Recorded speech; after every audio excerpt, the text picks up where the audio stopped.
Hi guys, welcome to my channel. I hope you are all doing really well.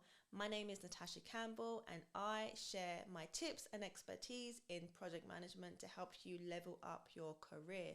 So if you are new here, hit the subscribe button if you feel that these videos are going to really add value to your life, especially if you're someone who actually wants to get into project management or you're in project management and you really want to level up. So today's video is all about dealing with tricky clients. So this is one that often comes up in job interviews. So you might find, especially if you've got a job interview coming up, you want to prepare for this question. Here are my 3 tips on how to really improve the way you deal with these clients, or to give you essentially guidance when dealing with these clients. Okay, so tip number 1 is to have patience. Now this might sound like quite an obvious one. I mean, like, have patience, of course you have to have patience. Like, you know, this is a very fast-paced environment. You have to have patience with people. Like, you're dealing with people on a day-to-day basis. But if you're a kind of quick snap back kind of person and you don't tolerate kind of rudeness, you don't tolerate arrogance, or just that kind of attitude that really kind of heightens your frustration as a person, then having patience is definitely something that you want to own in on. So a lot of the times we communicate with clients via email, right? So when these situations arise, when a client sends you, a demanding email with a bit of an attitude, and your initial response is to kind of type, and you want to just send something, you have to kind of like refrain from that. Take a moment, take a breather if you have to, and then just get back into it, because you need to remember that you have to stay professional. You're representing a professional company. These are paying clients. So regardless of, how you're feeling, you have to rise above it. So you still need to maintain the kind of niceties, like, thank you for your email. Thank you so much for your patience. I know this situation isn't ideal. However, I am doing my best to resolve it. Give me until the end of the day and I'll come back to you with a solution. Always make the client feel like they are being heard in these situations.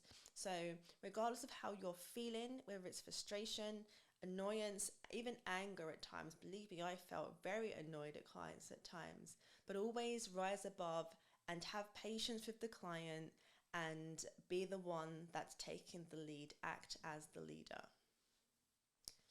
Tip number 2 is always offer to jump on the call. If you're finding that these situations over email, it's getting a bit tricky, it's getting more heightened, the client isn't backing down, offer to jump on the call. Now, I always have this in my back pocket, okay? And in addition to jumping on a call, you want to make sure that before you're in this call that you have a solution. Okay, you want to present the solution to the client in the call. They will love you for it, and it will essentially help you to build that rapport with the client.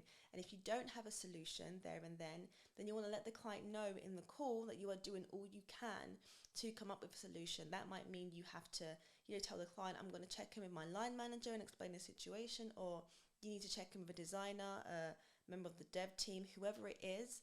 You want to let the client know that you are doing all that you can to solve the situation. And essentially, it's great for building a rapport with the client. They will love you for it. They'll thank you for helping them sort the situation out and potentially rebook again. So you want to just make sure that you've got that in your back pocket. Always offer to jump on the call. Don't feel overwhelmed by a call. Make sure you're prepared, and make sure that you are allowing the client to feel heard and to feel like what they're saying actually matters. So my 3rd and final tip is cover yourself. So you want to make sure that throughout the project life cycle, you are covering yourself. So straight from the get-go, you want to make sure you've got a status sheet where you are keeping a track of delays, asset delays. If there's some information that you need that you don't have, you want to make sure that everything is being logged. You want to make sure that dates especially is being logged. So if you have, a sign-off date and the client is late signing off an asset, and there's a live date that the client needs to go live at a particular time, you want to make sure that, okay, you signed off this date, the sign-off date was actually this date, and as a result of that, your asset has been delayed. So keep a track of dates, to keep a track of everything. A lot of the times, if you're not doing this, you'll find that you'll be in situations where you actually don't know when the client signed things off and how late it was, and especially if it's a kind of an accumulation of delays throughout the campaign. So please keep a track of dates, keep it updated on the status sheet, and it will help you when dealing with clients that are blaming you for a situation that actually isn't your fault. So I hope that these 3 tips gave value to you. I hope that you found it helpful. If you did, definitely click the subscribe button and definitely click the thumbs up button.